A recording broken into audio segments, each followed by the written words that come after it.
कसा आवाज होता? दरेक नागरिकाला कायद्याने जेवढे व्यवसाय स्वातंत्र्य आहे तेवढे स्वातंत्र्य तुम्हालाही आहे असे काही लोक तुम्हाला म्हणतील. परंतु या म्हणण्यात खरोखर काही अर्थ आहे काय?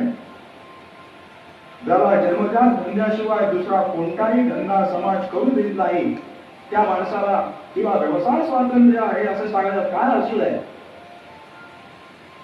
त्याला संपत्ती मिळवण्याचे कोणत्याही प्रकारचे द्वार खुले नाही. त्याला तुझ्या संपत्तीला कोणीही आत लावू शकणार नाही. तुझी संपत्ती भोगण्यास तू स्वतंत्र आहेस असं सांगणं म्हणजे त्याची थट्टा करणं होय. सामाजिक स्वातंत्र्याची बाबासाहेबांचा आवाज किती छान वाटलं. बाबासाहेबांचा आवाज ऐकून